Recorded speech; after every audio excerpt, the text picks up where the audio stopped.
Hello बंधुসকল সকলোকে মোৰ air study চেনেললৈ স্বাগতম জনাইছো। আশা কৰোঁ সকলোৱে ভালে আছে।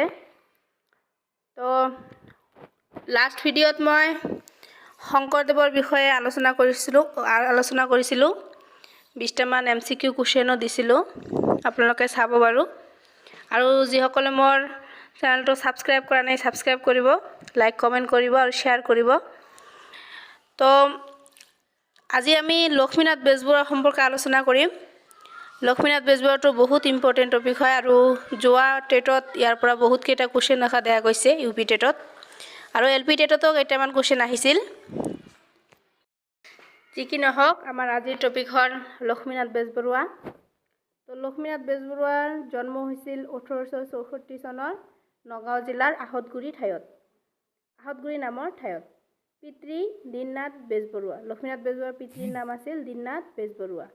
লক্ষ্মীনাথ বেজবৰুৱাৰ মাতৃৰ নাম আছিল থানেশ্বৰী বেজবৰুৱা। লক্ষ্মীনাথ বেজবৰুৱাৰ স্ত্ৰী অৰ্থাৎ ৱাইফৰ নাম আছিল প্ৰজ্ঞা সুন্দৰী। লক্ষ্মীনাথ বেজবৰুৱাই উৰিষ্যাৰ সম্বলপুৰত কাঠৰ ব্যৱসায় কৰিছিল। তাৰ পিছত তেওঁ সদাগৰ ভোলানাথ বেজবৰুৱাৰ সৈতে ব্যৱসায় আৰম্ভ কৰে। 1888 চনত অসমীয়া ভাষা উন্নত সাধনী সভাৰ সভাপতিত্ব কৰিছিল। এই চনবিলাক মনত ৰাখিব।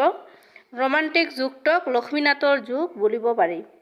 বেজবৰুৱাই 1909 চনৰ পৰা 1929 চনলৈকে বাঁহী আলোচনীৰ সম্পাদনা কৰি অসমীয়া সাহিত্য বিকাশ বিস্তৃতিত অৰিহণা যোগাইছিল। বেজবৰুৱাই 1916 চনৰ পৰা 1921 চনলৈ অসম ছাত্ৰ সন্মিলন গুৱাহাটী অধিৱেশনত সভাপতিত্ব কৰিছিল। লক্ষ্মীনাথ বেজবৰুৱাই সাহিত্য সভাৰ 1924 চনত গুৱাহাটীত অনুষ্ঠিত 7ম অধিৱেশনৰো সভাপতিত্ব কৰিছিল। লক্ষ্মীনাথ বেজবৰুৱাই 7ম অধিৱেশনৰ সভাপতি কৰিছিল। সাহিত্য সভাৰ 7ম অধিৱেশনৰ সভাপতিত্ব কৰিছিল। নেক্সট, লক্ষ্মীনাথ বেজবৰুৱাৰ একমাত্ৰ কবিতা পুথিখন হ'ল কদমকলি, চন 1913, চনটো মনত ৰাখিব। লক্ষ্মীনাথ বেজবৰুৱাৰ চুটি গল্প পুথি সুৰভি, সাধুকথাৰ কুকি, জোনবিৰি আৰু কেহকেলি। 4খন সুৰভি, সাধুকথাৰ কুকি, জোনবিৰি আৰু কেহকেলি। লক্ষ্মীনাথ বেজবৰুৱাৰ ধেমেলীয়া নাটকসমূহ হ'ল লিটিকাই, নোমল পাচনি, নিকৰপতি, নাটৰ কাৰনী।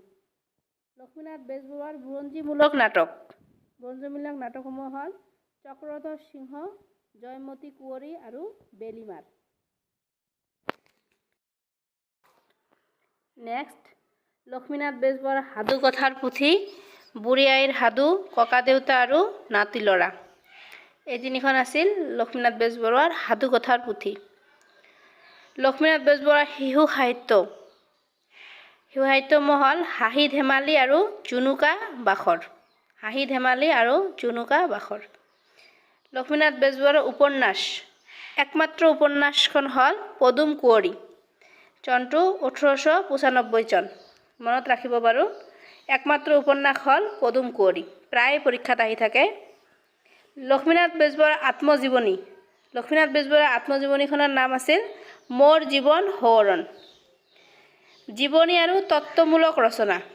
লক্ষ্মীনাথ বেজবৰুৱাৰ জীৱনী আৰু তত্ত্বমূলক ৰচনাসমূহ হ'ল ডাঙৰীয়া, দীননাথ বৰুৱাৰ সংক্ষিপ্ত ৰূপ, জীৱন চৰিত, শ্ৰীকৃষ্ণ কথা, চৈত্যদেৱ আৰু অন্যান্য, আৰু কেইবাখনো আছে বাৰু। নেক্সট, লক্ষ্মীনাথ বেজবৰুৱাৰ বংগ আৰু হাস্যৰত্মক ৰচনা কৃপাবৰ বৰুৱাৰ কাকতৰ টোপোলা, কৃপাবৰ বৰুৱাৰ উভতনি, বৰবৰুৱাৰ কুলমি, বৰবৰুৱাৰ ভাৱৰ বুৰবুৰণি, বৰবৰুৱাৰ সাহিত্যিক ৰহস্য, কৃপাবৰ বৰুৱাৰ সামৰণি।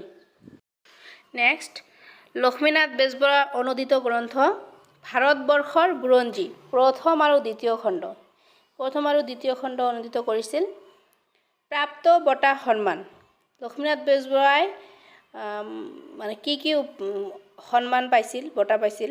সাহিত্যৰথী, সাহিত্য সম্ৰাট আৰু ৰসৰাজ উপাধিৰে বিভূষিত।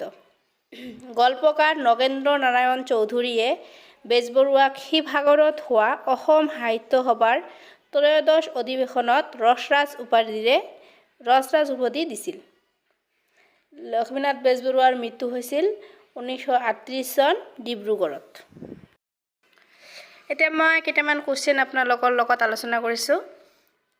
ত্ৰিমূৰ্তি বুলি কাক কোৱা হয়? ত্ৰিমূৰ্তি বুলি কাক কোৱা হয়? ত্ৰিমূৰ্তি বুলিলে লক্ষ্মীনাথ বেজবৰুৱা, চন্দ্ৰকুমাৰ আগৰৱালা আৰু হেমচন্দ্ৰ গোস্বামী। লক্ষ্মীনাথ বেজবৰুৱা, চন্দ্ৰকুমাৰ আগৰৱালা আৰু হেমচন্দ্ৰ গোস্বামীক একেলগে ত্ৰিমূৰ্তি বুলি কোৱা হয়। লক্ষ্মীনাথ বেজবৰুৱাই ৰচনা কৰা কবিতা পুথিখন হ'ল লক্ষ্মীনাথ বেজবৰুৱাই ৰচনা কৰা একমাত্ৰ কবিতা পুথিখন হ'ল কদমকলি 1913 চন। এইবিলাক ইম্পৰ্টেণ্ট কুৱেশ্যন হয়, ভালকৈ চাব। জুনুকা হৈছে লক্ষ্মীনাথ বেজবৰুৱাৰ শিশু সাহিত্য। বেজবৰুৱাই ৰচনা কৰা কোনটো কবিতা, কাহিনী, গীত বা মালিতাৰ লগত সম্পৰ্কিত? উত্তৰ হ'ল ৰতনীৰ বেজাৰ। লক্ষ্মীনাথ বেজবৰুৱাৰ বুৰঞ্জীৰ আধাৰত ৰচিত এখন নাটক হ'ল জয়মতী কুঁৱৰী। তো বন্ধুসকল, আজি ইমানেই থাকিল। আপোনালোকে মই বহুতো ইম্পৰ্টেণ্ট বস্তুখিনি আপোনালোকক দিলোঁ লক্ষ্মীনাথ বেজবৰুৱাৰ সম্পৰ্কে, জীৱনী সম্পৰ্কে। তো আপোনালোকৰ গাইডবুকতো অলপ চাব, কিছুমান কুৱেশ্যন তাৰ পৰা আমি পাওঁ। মই এনেই ইম্পৰ্টেণ্ট বস্তুবিলাক দিছোঁ বাৰু, আপোনালোকে গাইডবুকবিলাক চাব আৰু প্ৰিভিয়াছ কুৱেশ্যনবিলাকো চাব। আৰু মোৰ নেক্সট ভিডিঅ' আহিব, আপোনালোকে নেক্সট ভিডিঅ'ৰ বাবে অপেক্ষা কৰিব। আৰু মানে কমেণ্টত জনাব কেনেকুৱা পালে ভিডিঅ', ভাল লাগিল নে নাই। ধন্যবাদ।